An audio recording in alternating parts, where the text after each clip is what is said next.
So whatever you get your hands on right now is better than nothing. Unfortunately, all my, it's like people are hoarding and like they certainly are hoarding. Hey, welcome everybody to my podcast today, The Stamp of Approval. Thanks for joining us. During the pandemic, we're providing many podcast episodes with a variety of topics with some of the very best professional in their fields so that we can help you during these uncertain times. We will get through this. So, create a plan for yourself, a routine for yourself personally and your business, and take action. I'm Kristin Stampini. My husband Mark and I own multiple small businesses. In 2017, we opened our virtual assistant business where we help small business owners hire, train, and staff administrative assistants at an affordable price. We have a real estate business, and my real estate career actually began during the financial and real estate crisis back in 2007. During that time, I was personally bankrupt and broke. And over the years, we were able to build a $1 million real estate team. And currently we have a small team along with a real estate brokerage. And we also have a real estate investment company. And I'm actually a real estate coach for the Craig Proctor Systems. Today, I have my friend, Wendy Finkelstein. And she is a board certified physician assistant. She is also certified psychospiritual life coach and a fellow in metabolic, nutritional, anti-aging, and functional medicine. Wendy has a graduate degree in theology, extensive knowledge in exercise physiology, and has a master's degree in medical science. Wow, that's a mouthful. Wendy believes that our conscious and unconscious thoughts, habits, stressors, and struggles can sometimes threaten and weaken its interface, not only with ourselves, but how we deal with the outside world. It can lead to becoming susceptible to toxins, illness, and chronic diseases, all of which compromise how we show up in the world, and especially today with what's going on. Wendy believes in soul medicine, kind of like soul food. Soulful medicine feels yummy, delicious, satisfying, and abundant. Wendy is here to love and to serve with compassion, and I know that firsthand. So today we're going to discuss the latest findings with the coronavirus, as well as physical body, our spirit, and what happens when the sacred space is infiltrated by stress, toxins, infection, inflammation, emotions, and false thinking loops. Our health is affected, as we probably do know that. She will share how to nourish, fuel, and love ourselves into the best health, especially during the time that we're in today.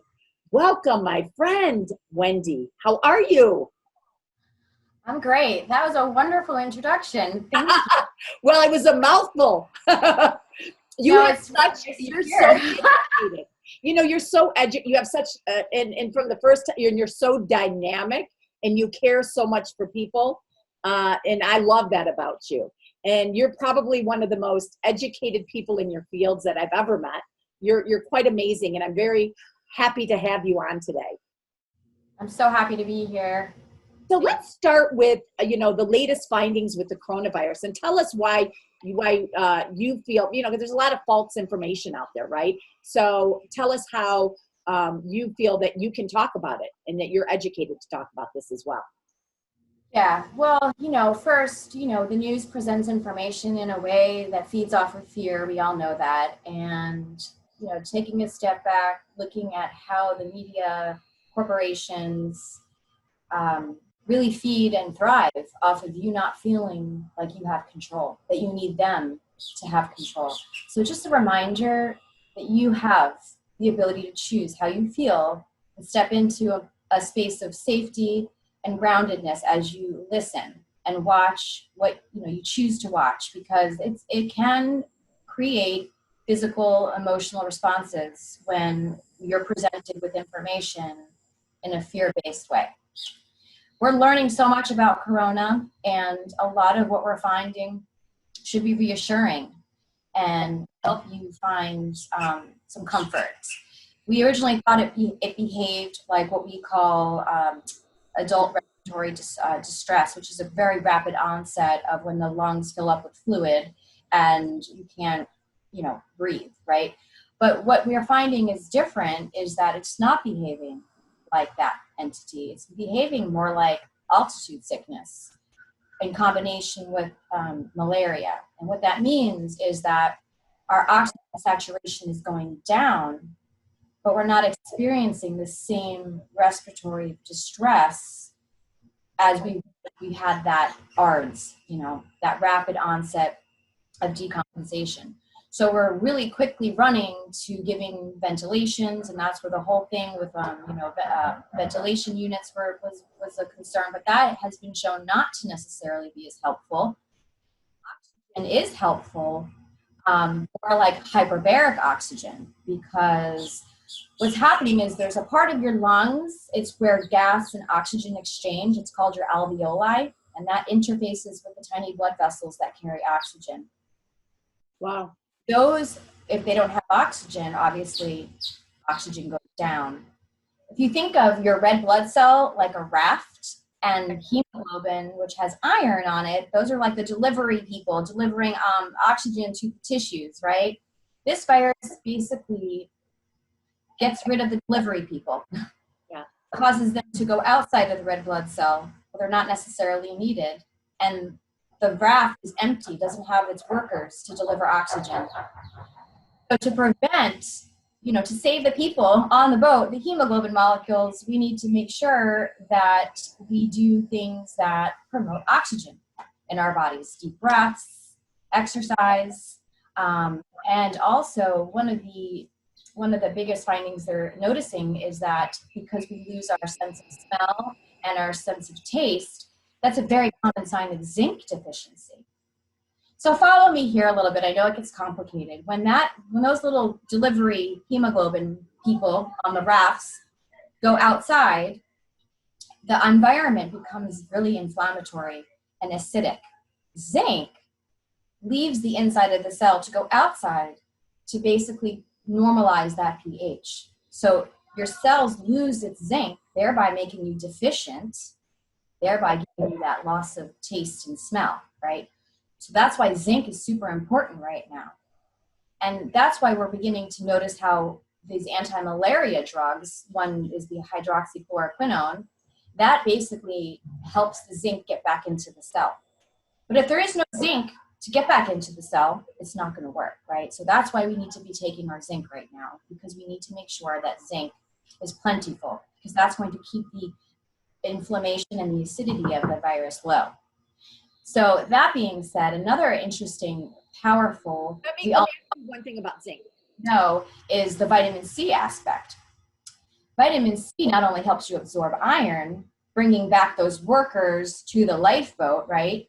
But it also drastically improves the inflammatory response that's going on outside of the cell, causing all of that inflammation. High dose vitamin C IV is optimal, but if you can't get that, definitely 3 to 5 grams a day of vitamin C. So that's what we're finding. And we're finding that obviously those individuals who have inflammation in their bodies or low nutrient status of zinc and vitamin C, they do tend to exhibit more symptoms of low oxygen. But the alternative is that once we learn about this and the way that this virus is behaving in our body, we can actually, instead of maybe doing the ventilation, instead of doing all this, fear-based, we take a step back and we say, what's really going on here? We need to strengthen the red blood cells, right? We need to get the zinc in. We need to keep the vitamin D status up. And that really, at the end of the day, my friends, is all you can do, and it's the best thing you can do. So from there, any more questions about the new findings of? Yeah, so the zinc, where do you get zinc from? Where's the best? I mean, is there certain places that have better zinc than other? Do you take it as a pill or is it I think the lozenges are best, and obviously I don't think zinc comes liposomal like vitamin C does. But zinc lozenges, zinc in your mineral supplements. You probably want 30 to 50 a day right now, to optimize your zinc stores. It's yeah. Are you now? I think any nutraceutical company right now, it's difficult to get your hands on any. So whatever you get your hands on right now is better than nothing. Unfortunately, all my, it's like people are hoarding and like they certainly are hoarding. Yeah. So when you're talking about zinc, because I've talked to a lot of professionals and other doctors. So you're the first one that's brought up zinc. So that's awesome. But you're also giving the test, correct? Yeah, we have it. We haven't really been. I'm kind of waiting for I think we're going to start to see the test that is testing antibody, which is going to be amazing because we'll get to see a better trend, I think. And like if I have the antibody, for example, and that means I had it and my symptomology was so low, right? Which is like we can kind of see a trend in who tests positive and who gets immune to it, and like the underlying risk factors. I mean, there's a lot of complicated biochemistry right now that we're learning about the risk factors that have to do with genetics as well. That's another trend that we're finding to why certain types of individuals don't do as well.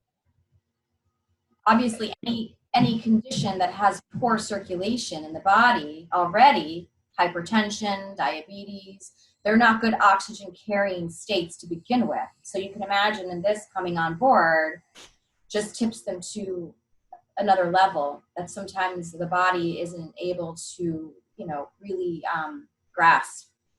I wish we could throw these people in hyperbaric chambers. I wish we had. I'd rather see hyperbaric chambers right now than intubations and ventilations.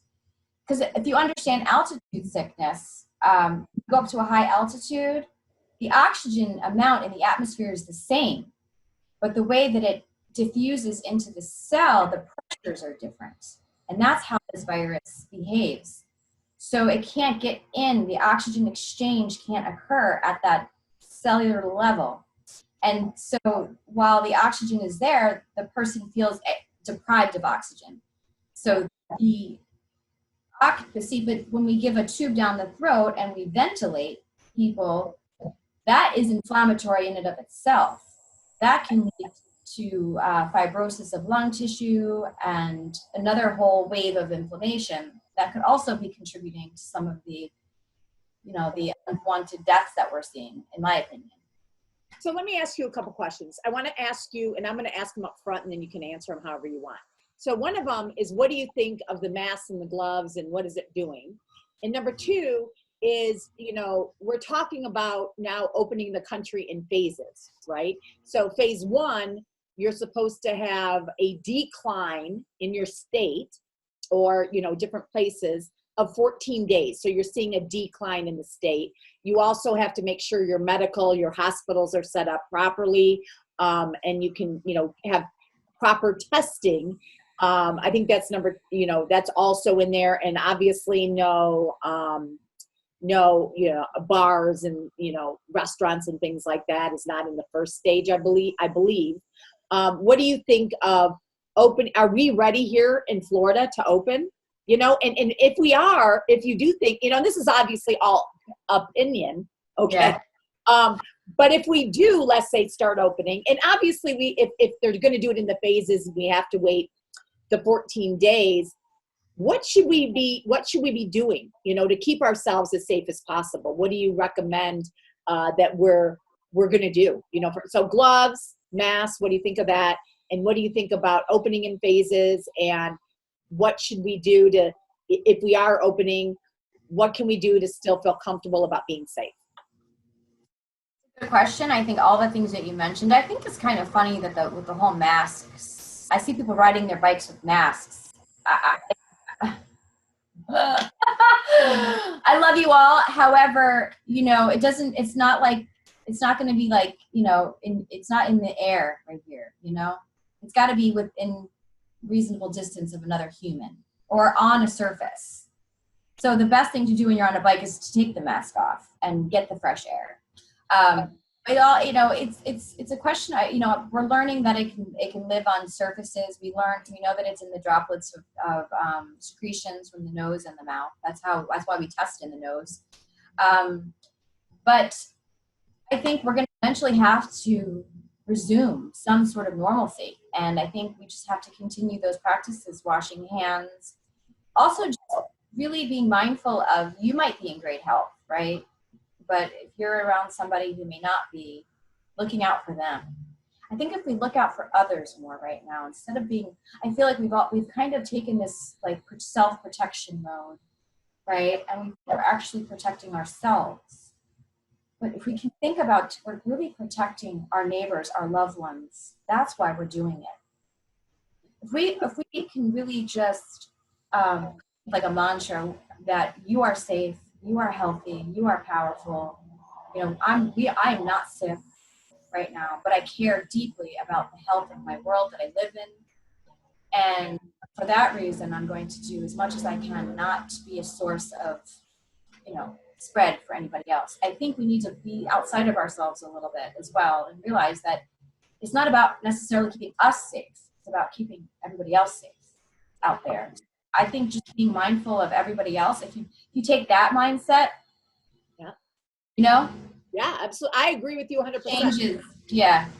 So when I want to put another person, I'm going to be careful, a little more careful of how, it's hard with families. I mean, like I've been still working. I come home and I'm questioning, do I hug my kids? Do I touch them? I mean, what do, and it's difficult to really social distance. It's not, we're creatures of connection and love. We need our hugs and we need our kisses and we need our touch. And is like the chicken or the egg? Is that hurting our immune system more than Right. No, it is. And you're exactly right. Because people are, it's social distancing. Is it physical distancing? I mean, what do you, not social distancing, physical distancing is what I'm trying to say. But that also screws with, you want to make sure that you are still socializing, right, with people. So that's tough. But so when do you recommend gloves in masks, and when do you recommend using those? And what do those do for you? Gloves are interesting because you're still touching stuff, and then you take your gloves off with your hands that you just touched everything with. I think it's just the hands need to be away from your face, away from, after you touch something or you're around like a grocery store, you definitely want to just wash really with your hands. The gloves are just an extension of your hands. So being mindful that the gloves, that they still carry, if you came in contact with it, it still be on the gloves, just like it could be on your hands. Masks, for sure. I think masks are super important because it's, if you sneeze or you cough, for sure, masks, and hand washing. And that's really all you can do. But, taking also, right now, since we're kind of in this different way of being in the world, decreasing unnecessary inflammation in your life, like it's kind of interesting, everyone's forced not to work. Yeah, there's the financial stress of it all, but it's like, how much can we use this time to decrease inflammation in our bodies, the unwanted inflammation, the go, the getting up, the lifestyle, the food, all of the things that we don't realize contribute to stress, cortisol, and cortisol increases inflammation in the body.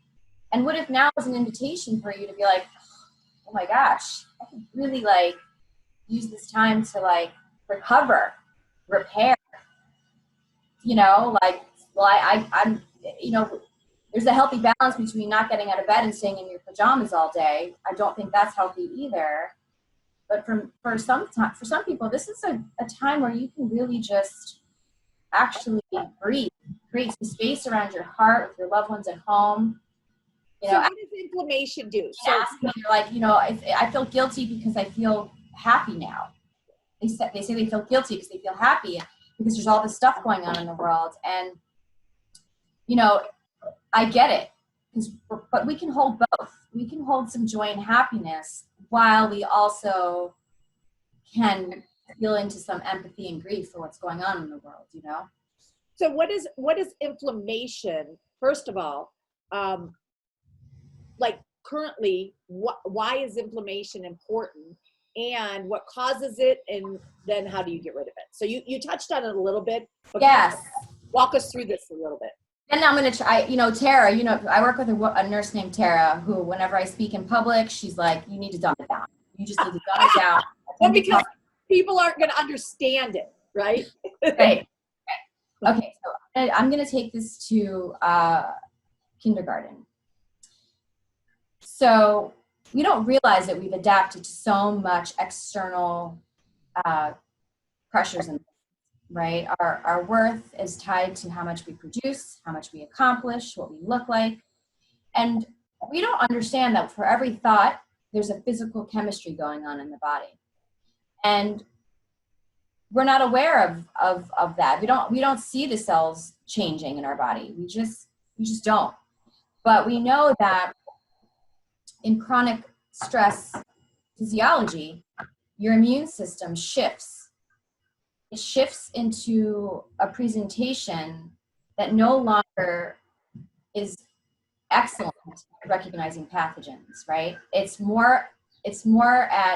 better at recognizing itself, which is why chronic stress leads to autoimmune disease, right? So even though you may not have autoimmune disease, your immune system is shifted, right, into what we call Th2, T helper cell 2, right? Forget that, that's not kindergarten, but Th1, T helper cell 1, that's the part of the immune system that's on high alert, ready to kill pathogens. And unfortunately, what we're seeing now is it's like proof. When your body has a virus and you have a good balance between your immune systems, your body recognizes the pathogen. You don't have a lot of symptoms. Vitamin D to create what we call these pesticides that spray the virus. And the virus loses its ability to replicate to a point where you're super sick. But if you're chronically stressed and chronically inflamed, remember, you can't mount that immune response. Your body has kind of lost that physiology. Not to mention, most people are deficient in vitamin D, vitamin A, zinc. Our diets don't represent enough of those nutrients. And we just don't even have an awareness around their importance because we're just getting through our lives being humans of doers, not humans of beings, right? So when we shift our immune system into preferentially recognizing pathogens, if we were to come into interface with this virus, our cells can make those pesticides and we might get some symptoms, but we won't get super sick. So if we're starting to feel a little bit sick, and what nutrients can we use, or what things should we be, I mean, you talked about zinc, you talked about vitamin D, you said 35 grams of vitamin D a day? Of zinc, yeah, it's micrograms. It's like 15 to 30. Mm-hmm. Okay. So vitamin C, vitamin D, zinc.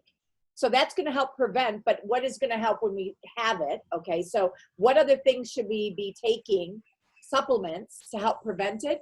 And then if we are feeling sick, what can we do at that time? So vitamin D, we mentioned, vitamin D is super important in that immune system that recognizes pathogens, right? So vitamin D should be optimized. I mean, I take about 10,000 units a day. I think it's safe to take that. Most people are deficient. So I would definitely be taking between 5,000 and 10,000 units a day of vitamin D. Vitamin C, we mentioned 3 to 5 grams. Zinc, about 15 to 30. Vitamin A is a fat-soluble antioxidant that's very important in making natural killer cells, which are also still natural killer cells. They kill viruses as well, or they're part of the process. And vitamin A is also super important for gut health as well, and eyes. So vitamin A, I think 5,000 to 10,000 units a day as well for that nutrient. But important to also recognize that our inflammatory systems in our body sometimes they're sluggish with age, with toxins, and I recommend nutrients, one called glutathione. Glutathione is super important. It's our master antioxidant. It's our master detoxifier. And it works along with vitamin C to help increase the longevity of how vitamin C stays alive in the body. So it helps recycle our antioxidants as well. Glutathione, you can probably take right now 500 milligrams twice a day. It comes liposomal. I think liposomal by far, if you can't get an IV, that's the best way to take glutathione, because liposomal means that it's situated in a fat delivery system. So it just goes right into the cell, because the cell has a membrane made of fat. So it goes right in, and that's how you get it into the cell. Same with vitamin C. If you can't get an IV, liposomal is fantastic. A lot of people don't even know about IVs. So talk on that, because they're like, IV, They're not thinking IV as in nutrient IV. So okay, so IV, yes, I'm so sorry. Thank you. So I work at Liquivita at Hippocrates Health Institute, and we're open right now, and we offer high dose IV vitamin C, and we offer glutathione IV.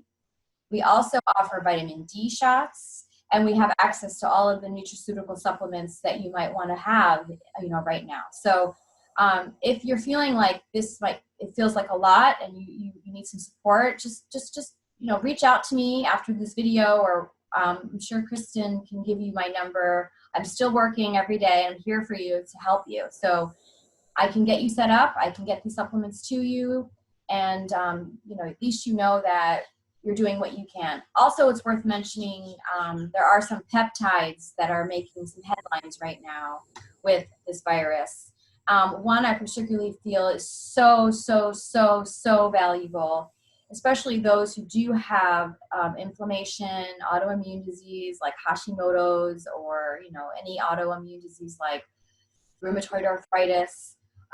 It's called thymosin alpha 1. And thymosin alpha 1, like I mentioned before, how our immune system has two kind of parts, one that's really good at recognizing pathogens and one that's not so good. It balances those two, because we need both, but it balances them so that your body is more equipped with what it needs if a virus were to come your way. And another peptide that's pretty important is called LL37, which is, remember I told you about the pesticides that the cell actually makes? Well, it is the pesticide.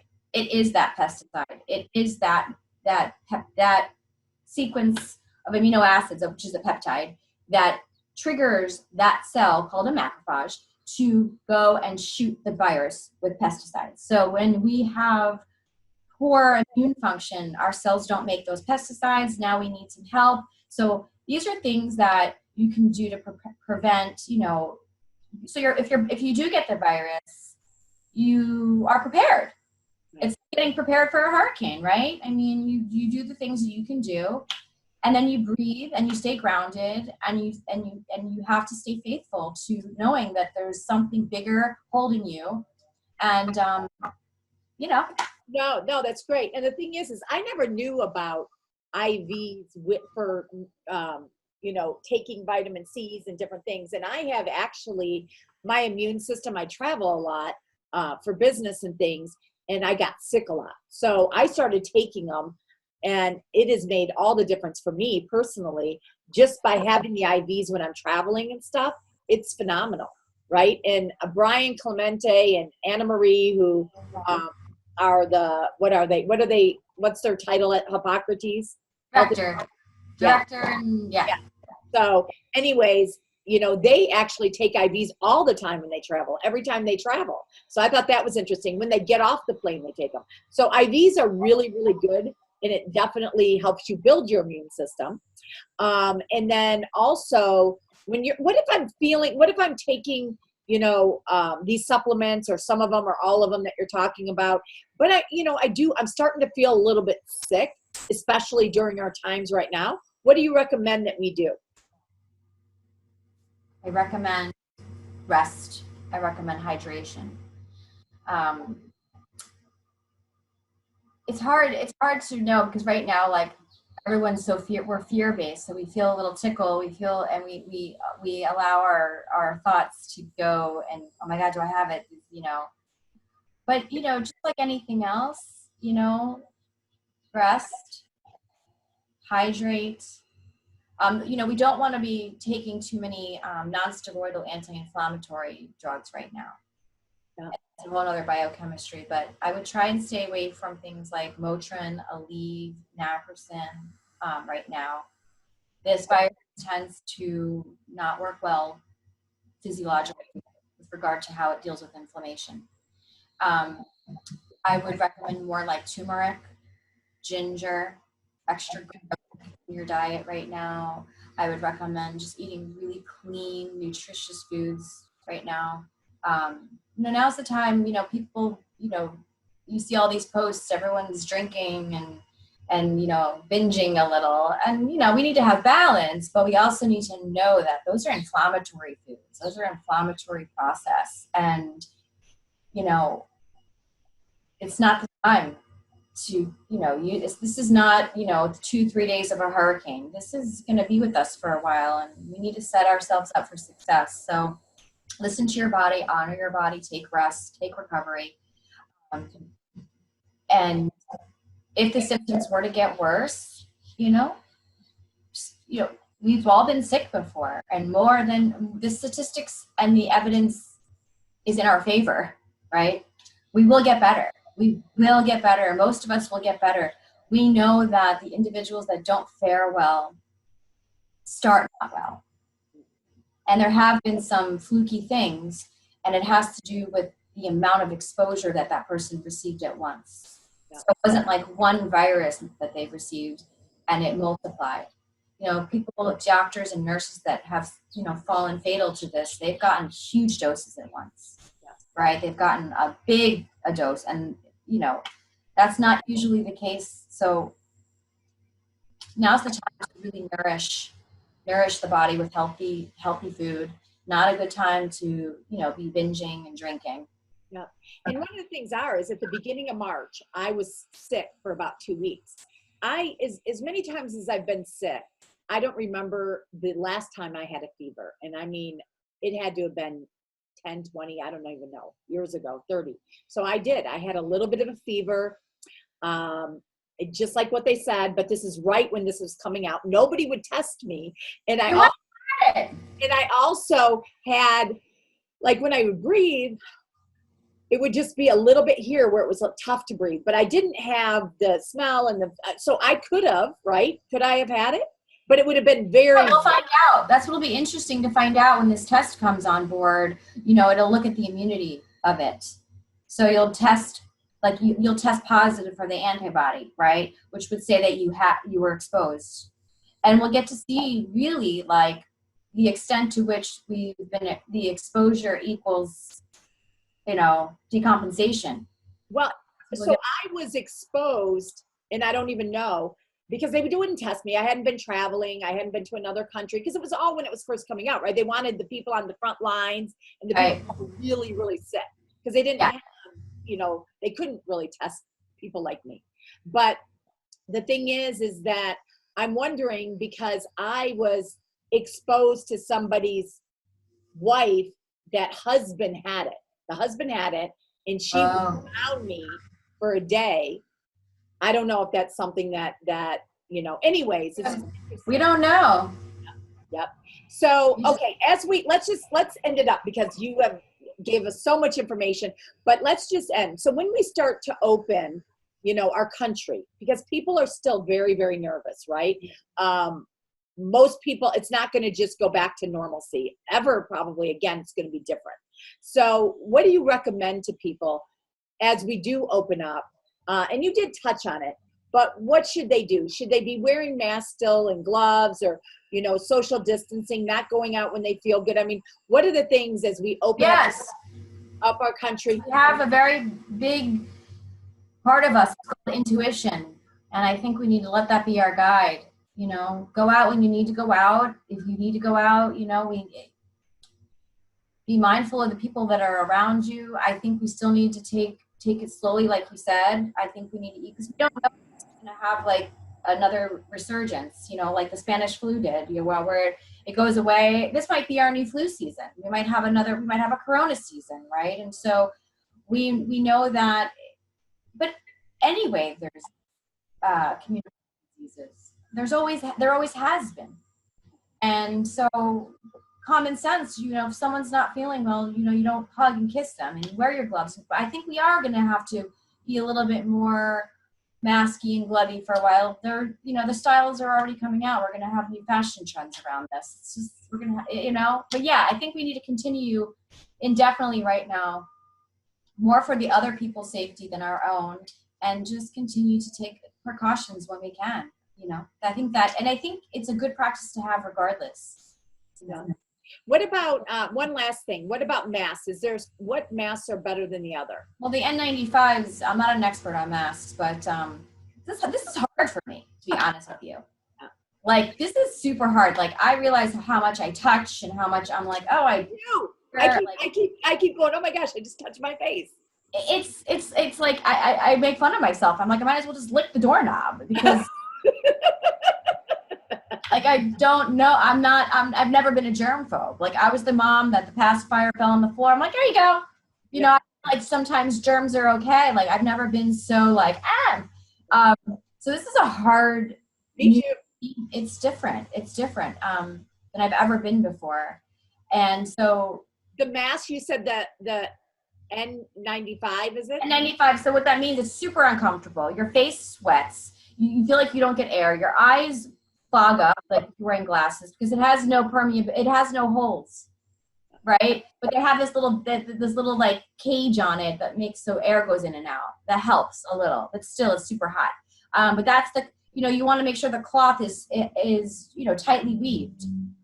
There's no way because those droplets are tiny, itty bitty droplets. So if it's just like a loose fitting mask that has not a tight weave of cloth or fibers. What about the cloth masks that people are making? I think anything's better than nothing. But if you're a healthcare professional and you have to be up close to somebody, you need to have that type of mask. I think for going to the grocery store, you're not on top of people, so we're just mindful, really within a certain distance of somebody, that the droplets can really be traveled into their. Yeah. When we're bringing groceries home, last thing, when we're bringing groceries home from the grocery store, I know people are leaving them outside and bringing them in, taking them out of packages. Down. What do you think of that? Gosh, I should probably say I do that, but I don't. Yeah, I think that if you live with an elderly person, or if you live with somebody who you really need to be extra cautious. You need to get some Sandy wipes, or some good antibacterial like oils, like thieves or even tea tree, or I'm not a big Clorox girl, but if you feel better right now, just to wipe down the outside surface. I don't want that on my food. And then also with your clothes, if you feel that concerned, if you think your shoes more, not necessarily the clothes, but maybe your shoes. Maybe take your shoes off outside, keep the spray bottle and spray the bottoms, or just don't bring them inside the house. Things like that you can practice. I should say I do that, but I don't. But I know a lot of people that do. Those are ways that you can minimize, if it's just been recently on an object. Okay, awesome. So, Wendy, you've been awesome. We talked about nutrition. We talked about the new trends with the coronavirus. We talked about different supplements. We talked about the masks, the gloves, opening up the country. So we've covered a lot today. And is there anything else? Oh, first of all, I want you to give them your contact information. We'll also have it below. This will be going on YouTube and all over social media and such. But give them your contact information, how they can reach out to you. Okay. If they want IV drips, or if they want other things that you do. You also, so give them that information. What else I do? So I practice functional integrative medicine. So I help, chronically inflamed individuals many times, I'll keep this short, but, inflammation sometimes can have circuitry in the body, like Kristin said in the beginning. The trauma could not even be there. The actual initial cause of the inflammation could be gone, but we have a cellular damage response syndrome that the cells don't know that it's gone, and a thought can trigger a pattern, a feeling, an experience, and the body goes into that circuitry, and the inflammation is real, and the physical damage is real, and disease is real. So we have to nourish the physical body as we also infuse the mindset with, we have to work both ways, right, to get healing to really occur. And so I'm in service of that kind of synergy, that synthesis. So while I help heal the body, gut issues, leaky gut, autoimmune disease, I detox mold, I help detox metals, I do advanced testing for hormones and all of these things, while simultaneously I'm hoping to bring in more of the mindset work, the energy work. That's why Hippocrates is so wonderful, because we utilize energy medicine that honors the electromagnetic frequencies that the cells need to be amplified, so that we raise our vibrations in the world. So the vibration comes through our soul, our heart center, comes into the tissues, realigns those cells, so the cells get more organized and better at healing, right? Because we need both to heal. So that's kind of what I do. That's the work that I'm doing in the world. And if that interests you, please reach me anytime. I'll leave you my cell if you want to write it down, because I don't know, do you put it on the bottom? Yeah, I'm going to too, but I want you to tell them while you're It's talking. 954-632-1249. That is my cell phone. You can reach me there. You can call Liquivita at Hippocrates, 561-463-8227. And you can schedule your IV right at that number if you want to come in, a vitamin D shot, or you can schedule an appointment to see me there. Yeah, so I really look forward to meeting whoever's watching and is interested. Oh, well, thank you. And thank you to all of our listeners. It's been great today. Wendy, you're always such a... So are you! Oh, thank you. Mwah! So great to see you. And thank you to the listeners. Bye.